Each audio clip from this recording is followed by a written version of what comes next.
झुकायचं नाही हां, आणि बॉडी पण टाईट नाही करायची हां. ठीक आहे, ते दुखलं असेल तुमचं आता बरोबर नाही हां, परत तुमचं ते पुसा घामाला नाही राहून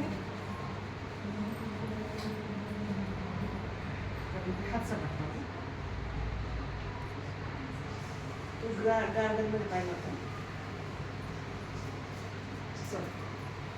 हे फक्त मी तुम्हाला इथे जवळ दुखलं ना ते हां तुम्हाला दाखवत आहे ते हातात नसतं ना, हातात घालायचं असतं ना ते मी आता फक्त डेमो करून एकदा ठेवलेलं तर मग काय म्हणते मानेवरच घालून फिरायचं का काय त्याच्यात 5 प्रकारच्या थेरपीज आहे इन्फ्रारेड मॅग्नेटिक टायटनिंग निगेटिव्ह आहे आणि इन्फ्रारेड मेन कारण हे जेव्हा असेल तेव्हा रोज सॉरी अँटी रेडिएशन जेव्हा आज प्रत्येकाच्या हातात मोबाईल आहे 6 महिन्याच्या बाळांपासून 100 वर्षाच्या बाळांपर्यंत मोबाईल आणि रेडिएशन रोज आपल्या शरीरात चालले आता एखाद्या आजीबाई म्हणू शकतात किंवा तुम्ही म्हणू शकता आमच्याकडे मोबाईल नाही आहे एक्सेप्शनल केस आहे ना कधी मोबाईल नाही असं नसतंच कोणी ह्या एलईडीतून तुमच्याकडे रेडिएशन चालले टी व्हीतून ओव्हनमधून रेडिएशन चाललेलं आहे इन्व्हर्टरमधून रेडिएशन चाललेलं आहे तुमच्या एलईडी बल्बमधून रेडिएशन चाललेलं आहे लक्षात येत नाही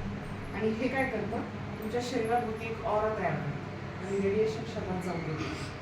आणि एनर्जी दिवसभर राहते टिकून इन्फ्रारेड थेरपी याच्यात इन्फ्रारेड किरण कधी असतात सकाळी 5 ते 6 मध्ये आपण 5 ते 6 उठत नाही तुमच्याकडे 5 ते 6 सकाळी ऊन येत नाही आणि आपण दिवसभर कपडे घातलेले असतात सकाळी सकाळी पूर्वीचे शेतकरी लोक काय करायचे उघड्या अंगाने शेतात जायचे सकाळी सकाळी मग ते इन्फ्रारेड किरण त्यांच्या शरीरात जायची परत लोह तत्व मॅग्नेटिक थेरपी जी आहे पूर्वी जमिनीखाली लोह होतं आता ह्या बिल्डिंग्स गाड्यांनी लोखंड सगळं आपण काढून घेतलं लोह तत्व गेलं प्लस आपल्याला चप्पल आली आपल्या शरीराचा आणि लोह तत्वाचा खालचा संपर्क पण गेला पूर्वी अनमाने चालायची पूर्वी अटॅक पॅरालिसिस येत होतं का आज 10 वर्षाच्या मुलाला पण अटॅक बरं मग त्या 10 वर्षाच्या समजा 50-60 वर्षाच्या व्यक्तीला जर अटॅक आला तर समजू शकतो एज आहे आणि त्यांनी काहीतरी तेलकट वगैरे खाल्ले त्याच्यामुळे ब्लॉकेजेस तयार झाले 10 वर्षाच्या मुलाला अटॅक यायला काय कारण आहे रेडिएशनमुळे काय होतात रक्तवाहिन्या आकुंचित पावतात आणि ब्लड फ्लो जो व्हायला पाहिजे तो व्यवस्थित होत नाही आणि त्याच्यामुळे अटॅक येतात आता तुम्ही जे म्हणता नाही दुखत आहे तर हे एकदा करून घ्या बरं पाय जोडायला काय सांगितले 0 ग्रॅव्हिटीला तुम्हाला कोणीही ढकलू शकतो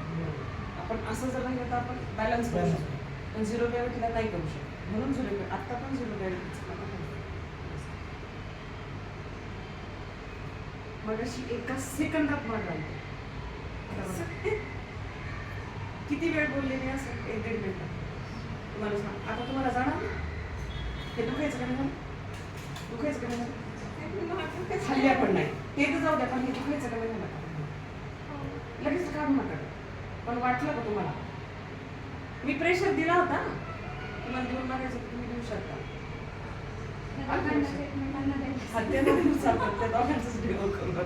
यांना एक फोन करा आता मी काय म्हटलं हे जेव्हा आपल्या शरीरावर असतं